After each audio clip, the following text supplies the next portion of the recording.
Senator Lindsey Graham just trapped Kash Patel in a devastating silence, exposing the unverified foundation of the FBI's most controversial investigation on live television. The Federal Bureau of Investigation launched a counterintelligence operation into a presidential campaign, utilizing completely unverified foreign intelligence, failed to successfully corroborate those claims within a 2-week window, and deliberately escalated the probe regardless. That sequence of events is not merely political commentary. It is not a partisan interpretation.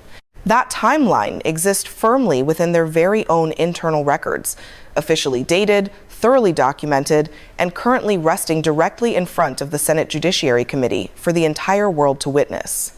Exactly 3 minutes before this explosive hearing cracked wide open, Senator Lindsey Graham aggressively forced that stark reality right into the center of the room.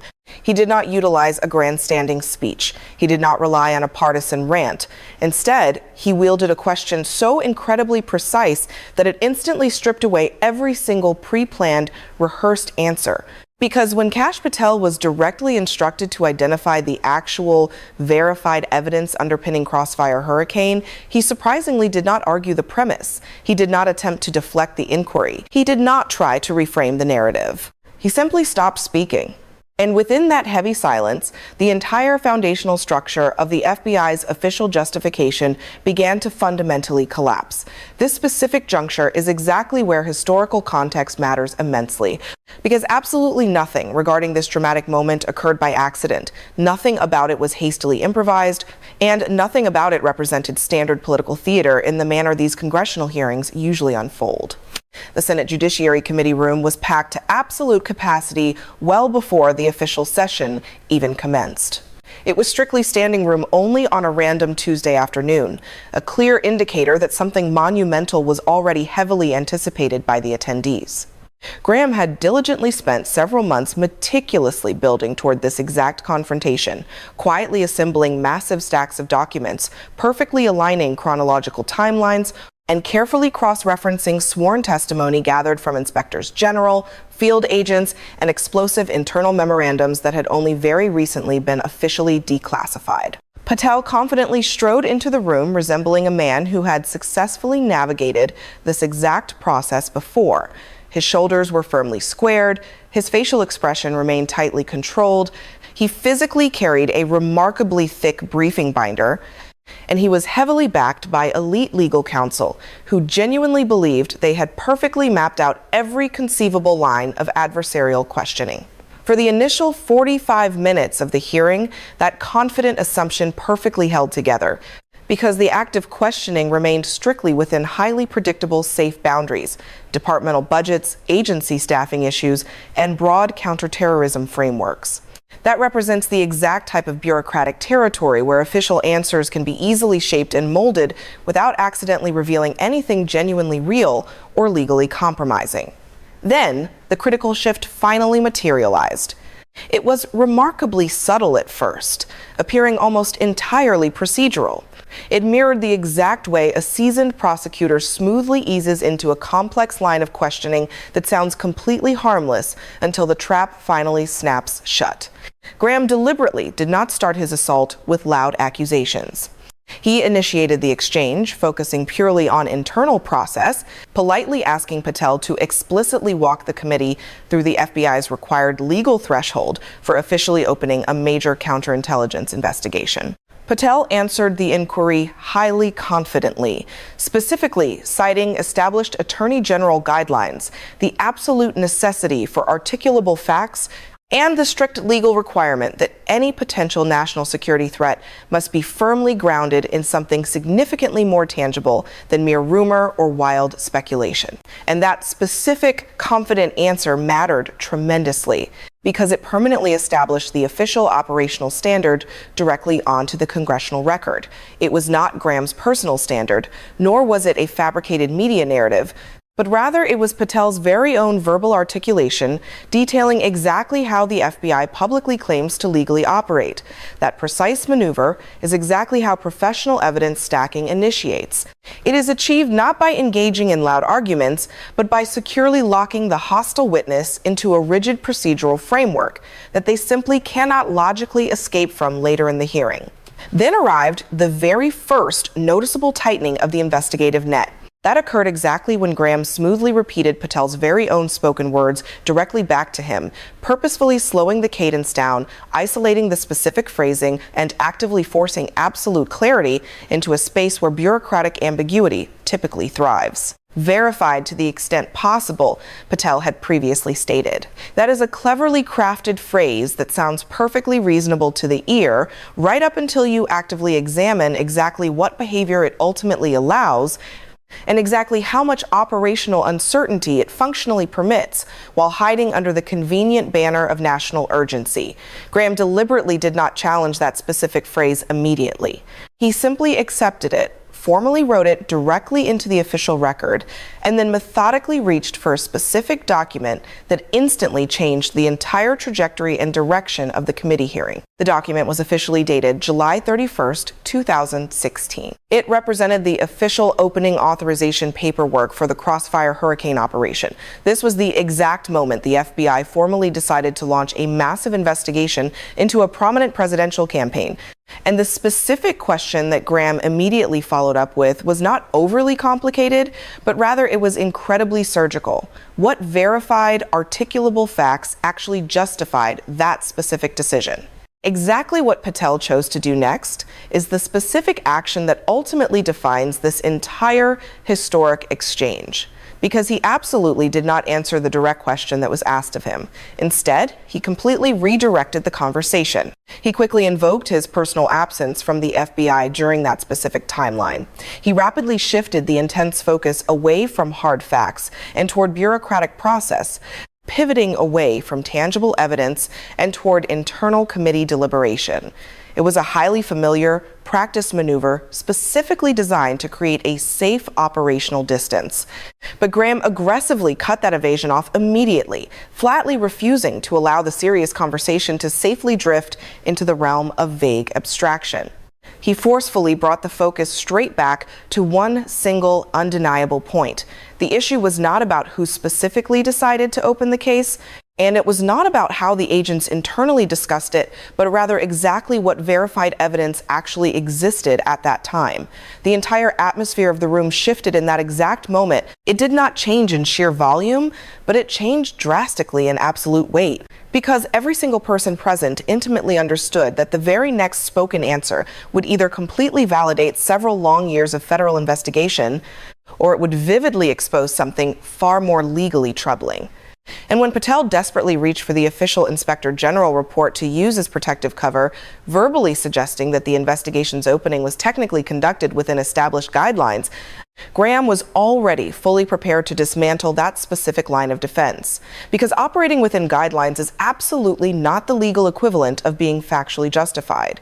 And that crucial distinction is precisely where this particular hearing immediately stopped being merely procedural and rapidly became highly prosecutorial. Within guidelines is a protective, bureaucratic phrase that certainly sounds like strict legal compliance.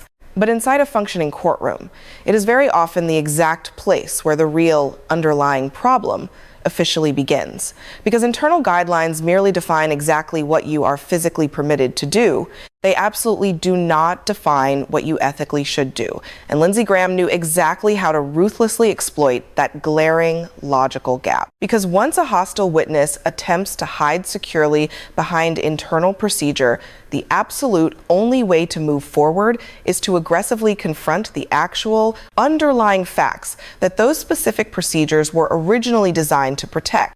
So Graham deliberately did not waste time arguing. He absolutely did not editorialize for the cameras. He simply reached directly into a vibrant red folder and physically pulled out the exact document that brutally stripped the entire investigative process down to its absolute core, page 47 of the official Crossfire hurricane case file. It was fully declassified, cleanly printed, and was now being held high up in the air for all the broadcast cameras to clearly see. It was not casually summarized, it was not loosely paraphrased, but it was read directly and precisely into the permanent congressional record. Opening predicate: information received from a friendly foreign intelligence service regarding alleged contact between a Trump campaign advisor and Russian officials. That was absolutely it. It was merely a single, solitary paragraph. There were 0 supporting attachments. There were absolutely no corroboration notes included. There was 0 independent verification attached to that statement. It was just a raw, unproven allegation casually passed from a foreign intelligence source directly into the vital bloodstream of a massive federal investigation. Graham absolutely did not need to raise the volume of his voice, simply because the explosive document loudly spoke entirely for itself. And the sheer, undeniable simplicity of that single paragraph made it significantly more dangerous than any massive 1,000-page investigative report ever possibly could. He deliberately read it aloud once again. He read it much slower the second time, actively forcing every single syllable to land with heavy impact. He was forcefully making the entire room sit silently with the terrifying reality that this singular paragraph was the absolute foundation of a massive counterintelligence operation actively targeting a United States presidential campaign. And then he finally asked the devastating question that instantly turned bureaucratic procedure into brutal exposure. Does that actually sound like verified, articulable facts to you? Kash Patel notably did not attempt to deny the reality of the document. Instead, he attempted to reframe the context. He quickly pivoted to discussing the highly volatile nature of foreign intelligence gathering, the inherent unpredictability of severe national security threats, and the overarching idea that federal agents cannot always afford to wait for absolute certainty before taking decisive action. That specific, nuanced answer might have worked perfectly well during a closed-door intelligence briefing. It might have even worked during a friendly, scripted press conference. But while sitting under oath, trapped inside a room specifically built for legal accountability, that answer only served to drastically widen the glaring contradiction. Because Graham was absolutely not asking whether global intelligence can occasionally be imperfect. He was explicitly asking whether the FBI even made a basic attempt to actually verify the information before taking massive action. And that represents a completely different legal standard entirely. And this exact moment is precisely where the devastating second document officially entered the congressional record. It did not originate from external reporting. Rather, it came directly from deep inside the FBI itself. The memo was officially dated August 15, 2016. This was merely 2 short weeks after the massive investigation officially began. It was a highly sensitive internal memo sent directly from the primary lead agent to the overseeing supervising special agent. It was absolutely not intended for public release, and it was certainly not carefully crafted for political optics, but rather it was written as a blunt, direct assessment of the actual situation occurring on the ground. We are completely unable to corroborate the initial predicate intelligence. All of our attempts to successfully verify the alleged contact have strictly produced negative results. The subject currently appears to have absolutely no direct ties to any Russian intelligence services. Recommendation: immediately close the investigation due to a complete lack of substantive evidence.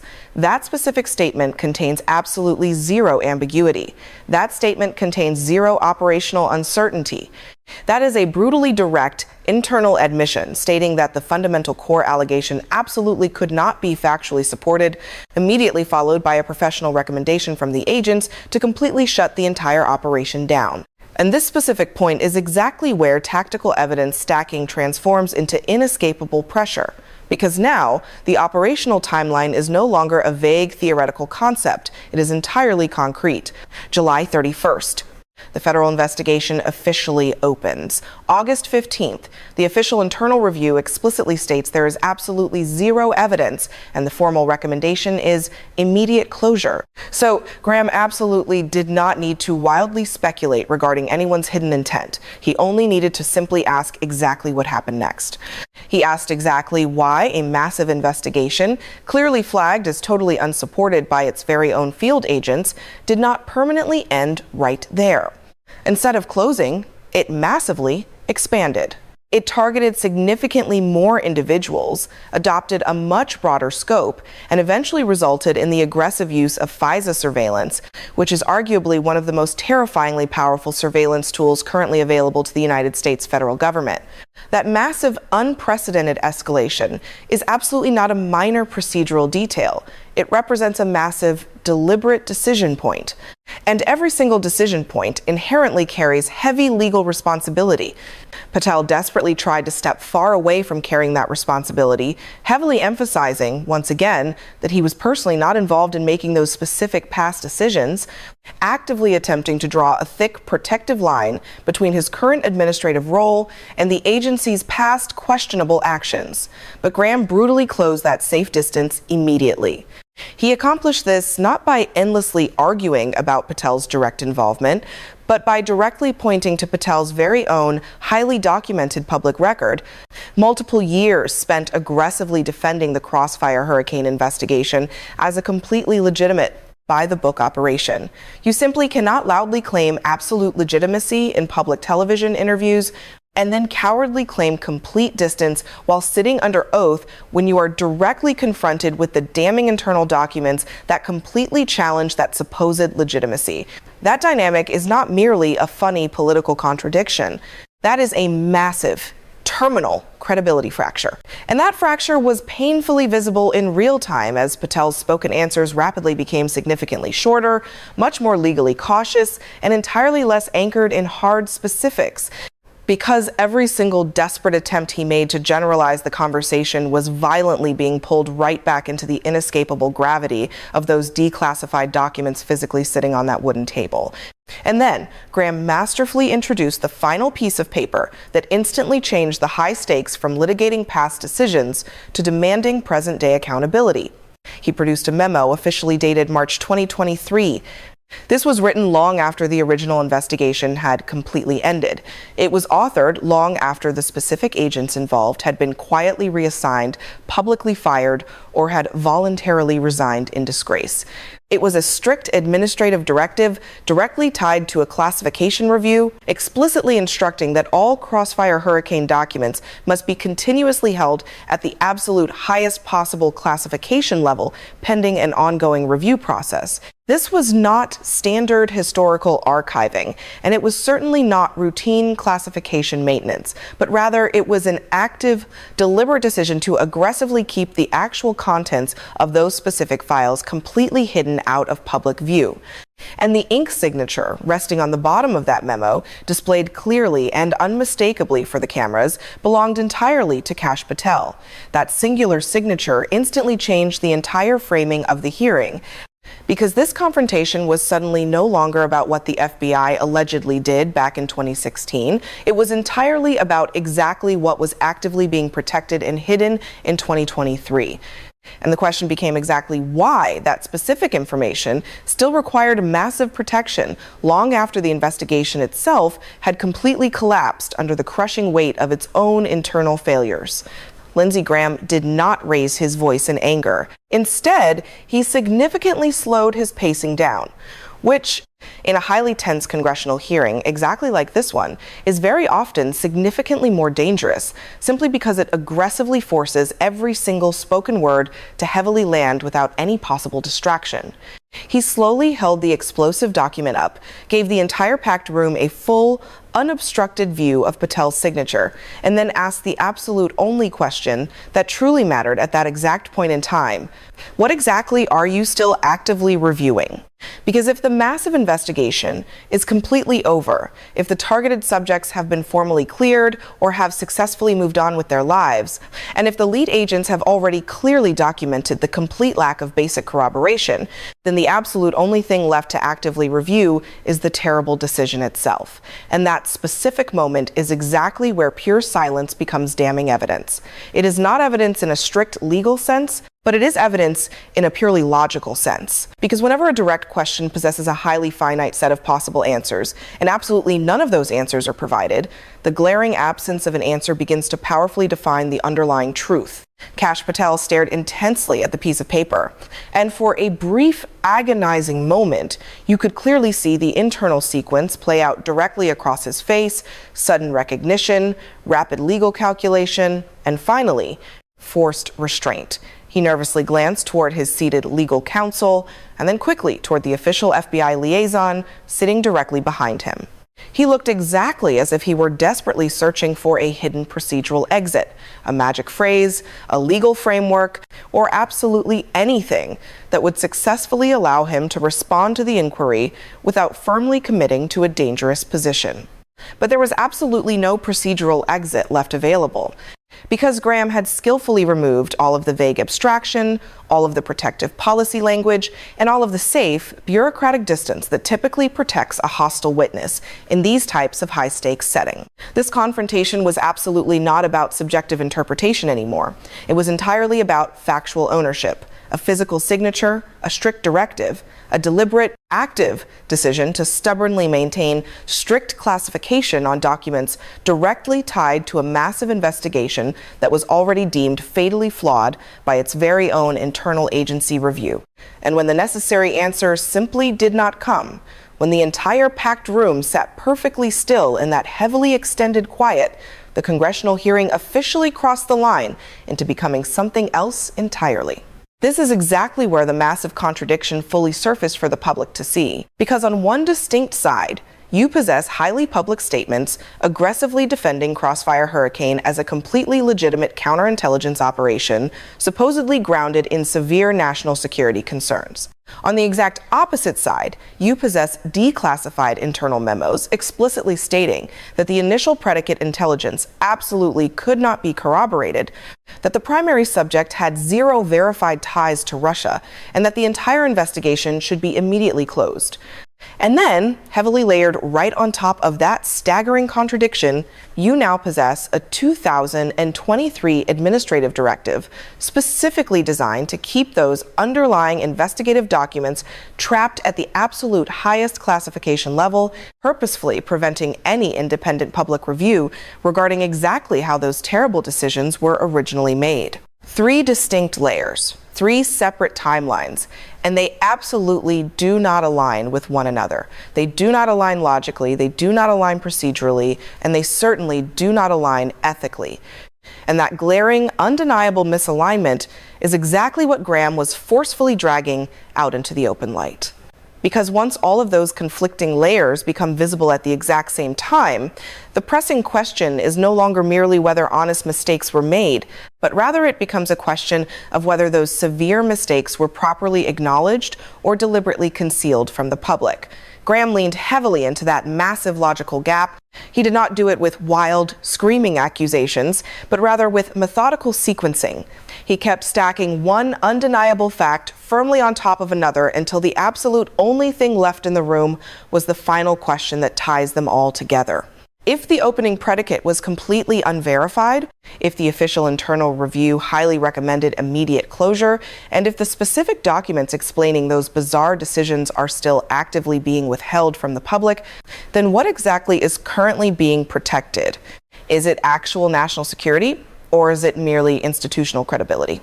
Because those two concepts are absolutely not always the exact same thing, and deliberately confusing them is exactly how true public accountability ultimately disappears.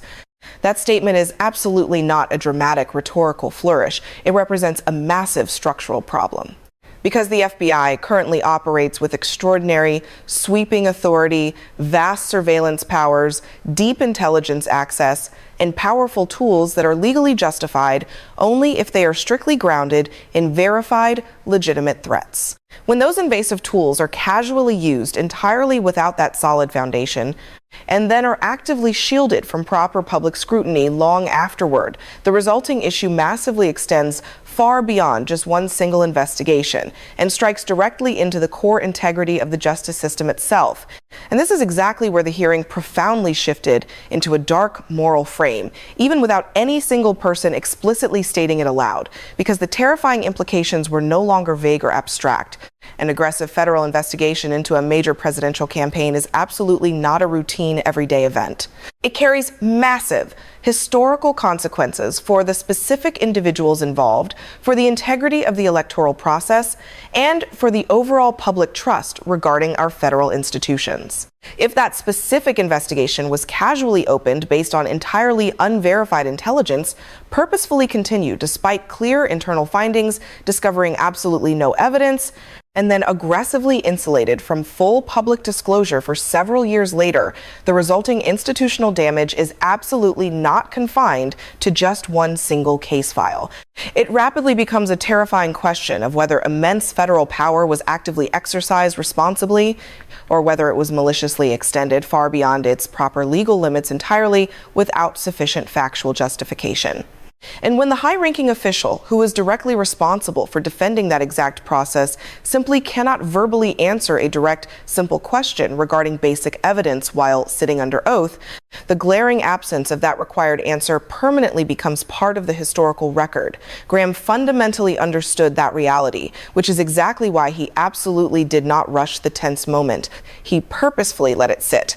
He actively let the heavy silence expand in the room until it became incredibly uncomfortable for everyone watching, because deep discomfort is very often the exact place where true clarity finally begins. Then, he finally moved to the ultimate final point.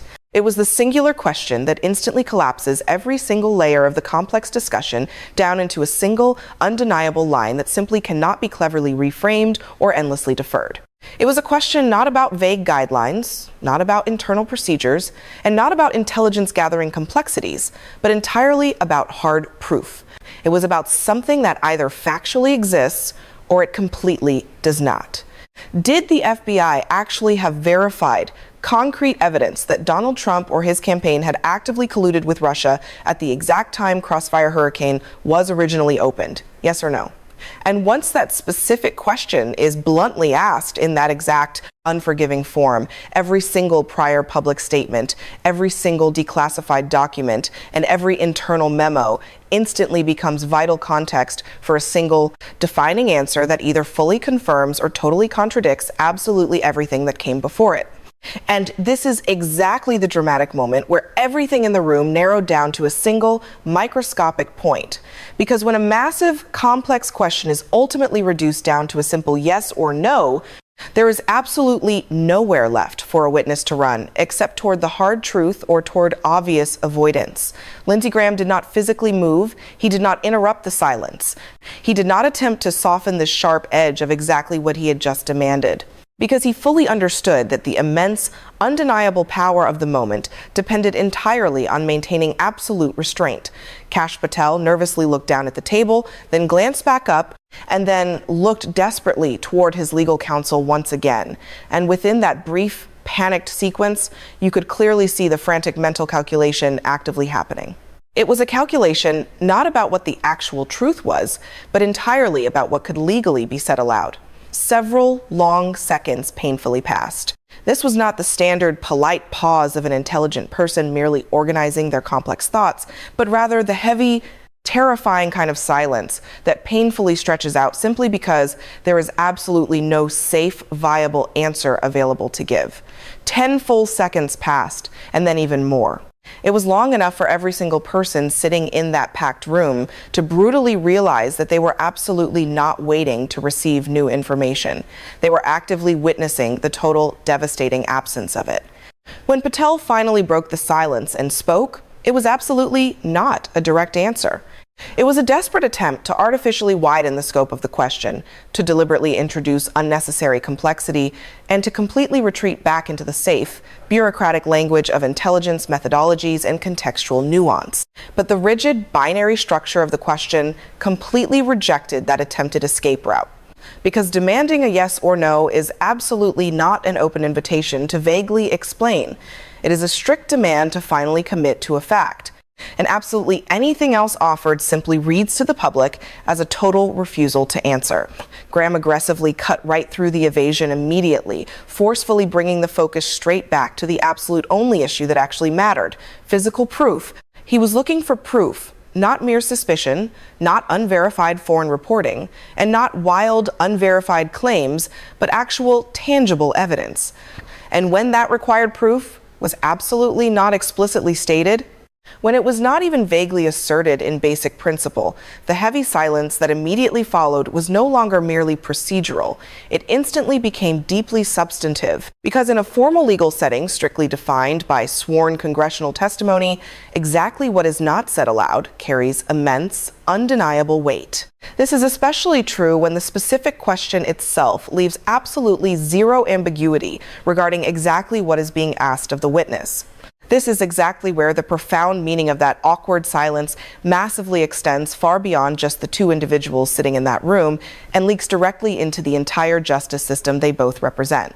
The FBI is absolutely not a mere symbolic institution. It is a highly operational one. It possesses the terrifying authority to relentlessly investigate, to aggressively surveil, and to fund all operating under the broad justification of protecting national security. That immense authority is legally granted to them, resting entirely on the strict assumption that it will always be exercised with extreme discipline, heavily backed with concrete evidence, and operating with a strict legal threshold that firmly separates mere political suspicion from devastating federal action. If that vital legal threshold is casually lowered, completely bypassed, or intentionally interpreted so incredibly loosely that raw, unverified foreign intelligence somehow becomes entirely sufficient to instantly trigger a full-scale federal investigation, then the entire legal standard itself rapidly becomes dangerously unstable. And if, several years later, the specific internal documents that explain those terrible decisions are still actively being shielded from the public, still remaining heavily classified at the absolute highest levels of government, the pressing question is no longer just about one single political case. It becomes a terrifying question regarding whether congressional oversight can actually function at all anymore. Graham absolutely did not frame this issue as a mere political theory. He effectively framed it as a dire, real-world consequence. He framed it as something that fundamentally affects not just one high-profile political figure, but the entire American public that is ultimately subject to that exact same justice system. Because if a major presidential campaign can be aggressively investigated under those incredibly flimsy conditions, then the vital boundaries separating legitimate national security from a corrupted political process becomes significantly harder for anyone to clearly define. And that resulting murky ambiguity is exactly where public trust finally begins to permanently erode. Public trust is absolutely not maintained by issuing slick press statements. It is maintained strictly by total transparency. It is maintained by allowing the ability to openly review past decisions, to critically examine the underlying evidence, and to fully understand exactly why immense federal power was used the specific way it was. When that vital transparency is flatly denied, when required answers are completely replaced with awkward silence, and when the classification system is aggressively used not to protect active operations, but simply to prevent embarrassing scrutiny, the resulting institutional damage massively compounds over time. It quickly moves from a scandal involving a single investigation to a much broader, terrifying public perception that the fundamental rules are completely flexible, depending entirely on exactly who is involved and exactly what political power is at stake. That is the absolute moral center of this entire historic moment. It is not about gaining partisan advantage, and it is not about maintaining narrative control, but it is entirely about demanding absolute accountability. It centers on the foundational idea that federal institutions possessing extraordinary, life-altering power must always be able to clearly justify their extreme actions under the exact same legal standards they righteously claim to uphold. And sitting inside that room, while placed under oath, when directly asked to provide that basic justification in its absolute simplest form, the final response given was absolutely not a vigorous defense. It was simply a terrifying void. It was a glaring void that now permanently sits cemented within the public record, resting right alongside the declassified documents, the internal memos, and the damning timelines. All of those items are currently pointing directly to the exact same unresolved, burning question regarding exactly how and exactly why this massive investigation originally began and exactly why it was permitted to continue for so long.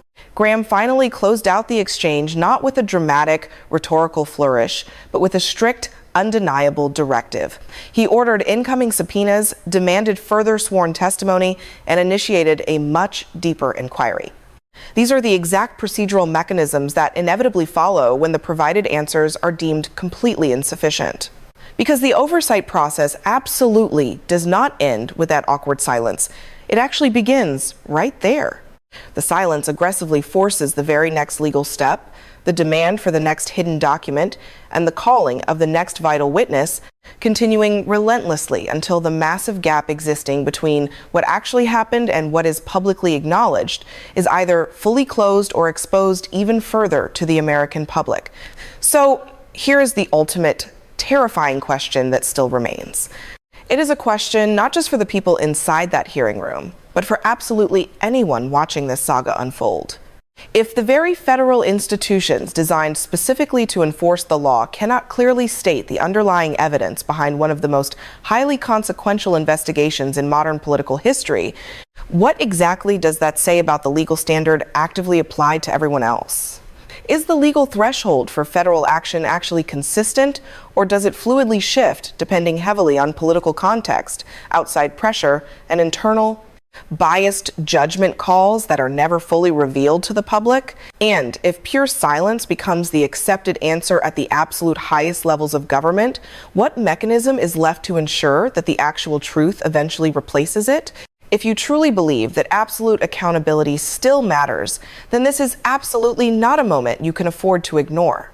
Like this video, leave your honest perspective down in the comments, share this detailed breakdown with others who desperately need to see it without the mainstream media filter, and subscribe to the channel for more deep analysis that faithfully follows the evidence wherever it ultimately leads.